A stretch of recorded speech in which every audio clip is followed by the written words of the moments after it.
Alors, Giovanni, nous voilà de retour dans quelques instants. Le match entre Jacques Pigeon et André Morissette, une partie parfaite, ça vaut pas mal d'argent. C'est peut-être possible avec ces gars-là, pour ça. Oui, toujours 25 000 beaux dollars. Les commanditaires sont Vézina Dufault Assurance Générale, la compagnie Mendez, les Salonquiers Associés du Québec, les entreprises Sylvain Bellemare, Maurice Boyer Pro Shop, les planchers modèles CB Incorporés, et ainsi que Distribuquet, Brière et Lemieux Incorporés. Merci à tous ces commanditaires pour leur participation à notre partie parfaite qui, on espère, va être réussie dans les jours à venir. Ben oui, juste avant Noël, comme ça se passe très bien, là, quelques semaines de Noël à peine. Alors, c'est André Morissette, le champion défendant qui s'élance sur l'allée numéro 13 et ça part avec un là-bas. Oui.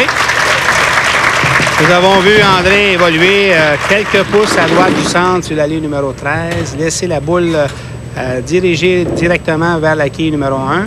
Et son effet de boule ainsi que l'effet de l'allée permet à celle-ci de ressortir du triangle pour frapper parfaitement du côté droit. Jacques Pigeon maintenant commence lui également avec un abat. Alors le match bien amorcé. Et dans le cas de Morissette, on le rappelle, avant même les matchs d'aujourd'hui, il avait 3 055 $ en caisse, donc ça va augmenter encore. Oui, il est assuré d'au moins 600 $ s'il subit la défaite. Et avec ses bonnies, aujourd'hui, il pourrait se mériter un beau 1 800 $. Wow! Sur les 13 maintenant, c'est bon. C'est bon. Doublé pour Jacques Pigeon. Alors, on a mentionné tantôt que Jacques Pigeon, son idole de jeunesse, en fait c'était André Morissette et également Marc-André Remond. Mais ça doit lui faire tout drôle de jouer justement contre Morissette. Et il amorce bien son match.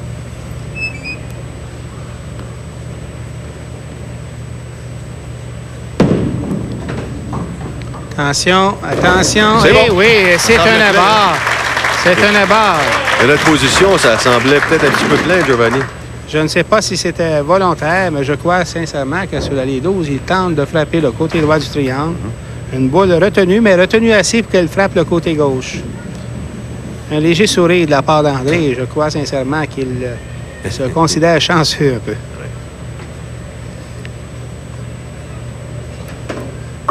Sur les 13 maintenant. Un peu mince. Non. Un peu mince. Il a, je pense, échappé la boule. Hein? Oui. Elle a fait un drôle de son lorsqu'elle a touché le bois. Nous avons vu sa boule qui a été déposée à la verticale plutôt qu'être lancée à l'horizontale. Ouais. Donc, la boule doit être projetée vers l'avant, non pas vers le bas. À l'occasion, ça arrive qu'on échappe un peu la boule. Effectivement, pour la réserve, c'est réussi. Alors, 3 marques pour partir. Ça lui donne 46 après 2 avec réserve en bas au troisième. Et Jacques Pigeon, lui, joue sur un doublé. Un problème de boule ici. Il attend sa boule sur l'allée numéro 12 qui n'est pas revenue. Et on sait que, bon, il n'y a pas seulement qu'une question de superstition, mais il y a une question d'habitude. Ces joueurs-là ont tous 2 ou 3 ou 4 boules. Et ils tentent de pratiquer avec une certaine boule spécifique sur une allée pour se sentir confortable, pour être capable d'imprégner exactement la bonne direction et aussi, surtout, le bon effet de boule, c'est-à-dire l'effet de droite à gauche, l'effet de gauche à droite, un effet droit ou une boule qui glisse un peu plus ou une boule qui mord un peu plus. C'est toutes des choses que ces joueurs-là sont capables de réussir avec leur lancer. Alors, encore une fois, ce sont des choses qu'on ne voit pas vraiment à l'œil du profane, mais pour les professionnels, c'est une autre histoire. Lancer très solide, très solide. Mais malheureusement, pour lui, c'est complètement à gauche. Oui. Bon, ça lui donne quand même une avance d'1 point au premier carreau. Nous avons vu beaucoup d'anxiété dans son mouvement quand il a lancé la boule. Beaucoup d'anxiété. Il tente sûrement de jouer l'allée d'une façon qui n'est pas trop facile. Cette fois-ci, nous allons voir la boule bifurquer du côté droit. C'est bien. Alors, ça se ressemble beaucoup, hein? 1 point d'écart après 3 carreaux. Excellent match jusqu'à maintenant. Voyez la réserve, comment c'était bien frappé. Parfait. Qui est numéro 1 qui a entraîné les autres dans son cheminement. Sur la 12, ça va. C'est un peu haut cette fois-ci, ça bifurque et c'est là-bas. Voilà. Eh bien, les 3 prochains carreaux seront les carreaux peut-être qui vont décider du match. Donc, soyez très attentifs. Bon, pour l'instant, on inscrit un 63 à Morissette, là, après 3, mais ce n'est pas le cas. Oui, je crois que le juge est en train de rectifier. Ouais, Monsieur Vigent est en train train de... maintenant 19, ça lui donne 65. C'est ça, exactement. Le pointage a été rectifié. Donc, c'est 65 au troisième carreau pour André Morissette, le champion, et 67 pour Jacques Pigeon. Pour la réserve, André, sur la 12, c'est réussi. André qui, au fil des semaines, je ne sais pas combien de matchs exactement il a joué, je dirais peut-être 5 ou quelque chose comme 4 ou 5. Il n'y a seulement qu'un match qui était en bas de 200. Oui, tous ces matchs ont été supérieurs à 200 et il est régulier comme une horloge. Et lorsqu'il n'a pas joué 200, c'est qu'il savait qu'il n'avait pas besoin de le faire pour gagner. Bien réussi, un autre abat ici pour lui, ça lui donne 85 après 4.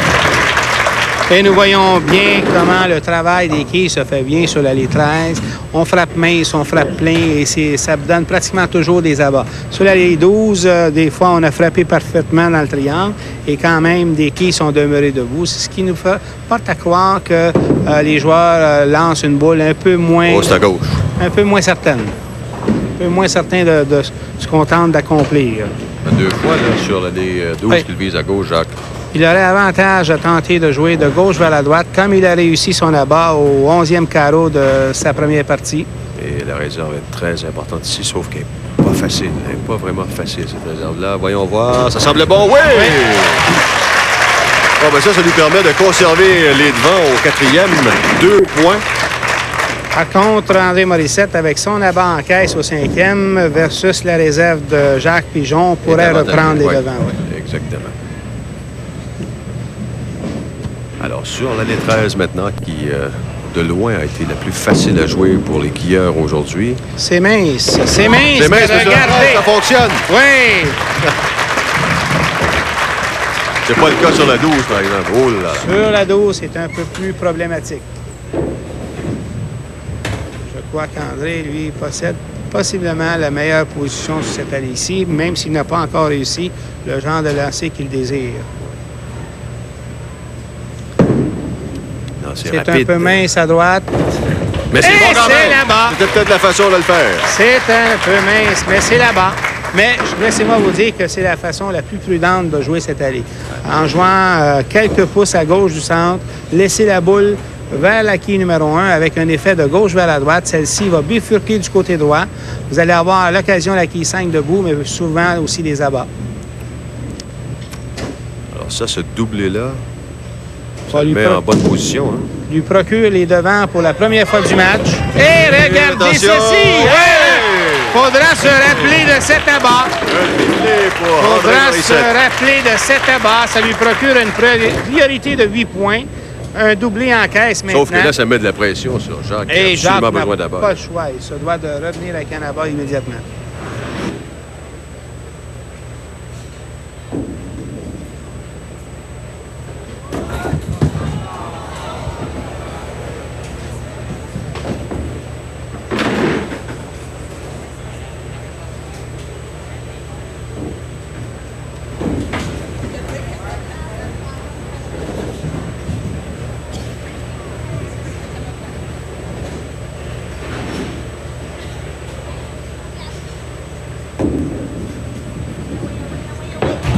Très bien tenté, les quilles. Il a essayé, il n'y avait pas de choix.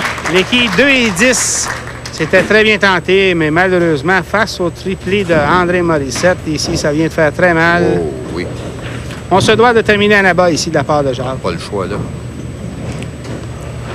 Wow. Quel match. Oui. Attention, attention. Non. Oh, ça vient presque de confirmer la victoire d'André. Oh, que ça sera pas facile. Non. Avec la trouvée ici, on récupère 3 quilles. Ça procure un 140. C'est 200 mètres. Possibilité de 200 encore. Effectivement, là, c'est... Maintenant, il se doit de prier. Non seulement il se doit de terminer en abat, mais il se doit aussi de prier un peu et espérer que André Morissette se fasse mal quelque part. Sur une cure de banane ou quelque chose. En cas de 4e abat de suite, André Morissette. Sur l'allée 12. Ça semble bon. Et dans les circonstances, je suis convaincu qu'il est très heureux de ce résultat. Oui. Puisque ça lui procure un pointage de 28, une priorité de près de 30 points au 7e carreau. Ça va augmenter au 8e s'il réussit sa réserve, qui est une réserve relativement facile pour un joueur de cette qualité. C'est très bien joué et très bien récupéré. Et c'est fait. 163, alors l'écart est de 30 points après 7 carreaux. Ça a rendu tard dans le match comme ça, c'est énorme. Et en plus de ça, il y a réserve au 8e, alors que c'est carreau vert pour Jacques Pigeon au 8e. Alors, ça lui donne une possibilité de 253. Encore une fois, la boule qui est tombée lourdement, mais cette fois-ci, ça fonctionne quand même. Très, très bon. Très, très bon. Tous les cuillères sur l'allée 13, ça va bien. Sur l'allée 12, un peu plus difficile. La misère avec mes dizaines aujourd'hui, c'est 243 la possibilité, non pas 253. Je sais que vous ne m'avez pas corrigé, pas me faire mal paraître. Mais je m'en suis aperçu moi-même. Et c'est voilà la trajectoire qu'aurait dû employer Jacques depuis le début de son match.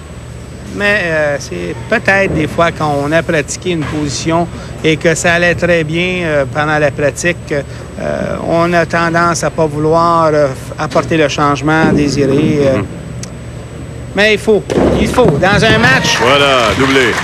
Dans un match de une partie seulement, on n'a pas le temps de réellement espérer que qu'est-ce qu'on a pratiqué refasse surface par magie. Il faut absolument avoir une deuxième position et la prendre, cette deuxième position, immédiatement. Aussitôt qu'on sent qu'on n'est pas capable d'exécuter ce qu'on veut, il faut absolument apporter le changement nécessaire. 177 après 9. Oui, et on va probablement terminer avec, en principe, un pointage de 18 ici pour un 185. En principe, non. Alors, ça se termine avec un pointage de 7, 184. Oui. Alors, la victoire est déjà assurée pour Morissette qui avant même de jouer à 193. On n'a pas de 200 encore. 2 parties de 199, un 184, un 183. Et André ici, oui, André, notre champion, lui, il va nous présenter ce premier 200 qu'on recherche autant. À moins qu'il fasse un carreau vert, mais encore. C'est la trajectoire, un peu mince. Malheureusement, la quille 5 demeure debout. C'est notre premier 200 aujourd'hui. Oui. Et à tout seigneur, tout honneur, cela revient à... notre champion, André Morissette. Monsieur Quille, Monsieur André Morissette.